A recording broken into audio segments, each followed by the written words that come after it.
Ayon nga sa mga report ay pupwede daw na maging PBA import itong si Dwight Howard. Ang tanong, sino naman kaya ang PBA team ang magtatangkang kumuha dito kay Dwight Howard at magbayad ng malaki?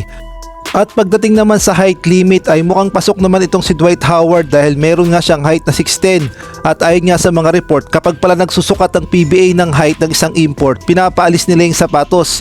So lalabas na itong si Dwight Howard kapag hindi nakasapatos. Well, mukhang mababawasan ng konti yung height niya na 6'10", kaya pasok pa siya sa PBA standard height. Ngunit ang malaking tanong dyan ay kaya bang magbayad ng mga PBA teams dito kay Dwight Howard kung sakaling kukunin nila bilang import?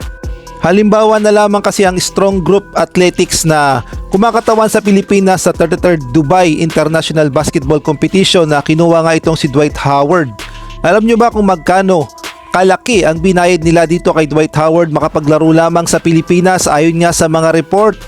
For 3 weeks contract nga lang ito kay Dwight Howard, nagkakahalaga nga ng 200,000 hanggang 1 million ang ibabayad dito kay Dwight Howard na maglalaro para sa Pilipinas.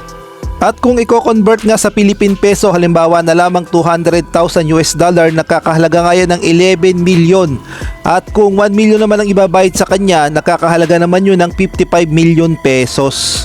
Samantalang nung naglaro naman si Dwight Howard sa Taiwan na napakaganda nga na kanyang ipinakitang performance doon dahil nag-a-average nga siya ng 30.5 points per game, 17.0 blocks per game at 19.5 assists per game. At halimaw nga siya umiscore dahil nag-a-average siya ng 30 pataas, meron pa nga siyang na-score ng 84 points. Grabe, halimaw talaga si Dwight Howard sa Taiwan, kaya naman napakalaki talaga ng ibinayad sa kanya ayon na rin sa mga report.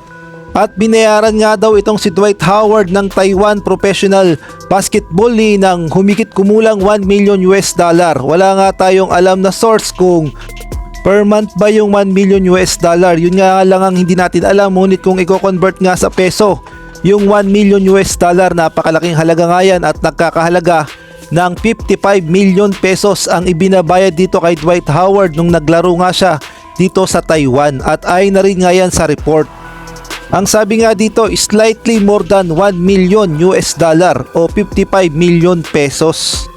Kaya naman kung sino man ang magtatangka sa PBA na gawing import ito, halimbawa na lamang yung mga mayayaman na PBA team, yung MVP at gayon na rin ang SMC, handa kaya nilang bayaran itong si Dwight Howard ng 1 million US dollar o nakakahalaga ng 55 million pesos, sabihin na nating per contract o per month, kaya nila yan. Ngunit kailangan talaga nilang bawiin yan sa mga audience na manunood sa PBA kung sakali man nakukunin nila itong si Dwight Howard na bilang import sa PBA.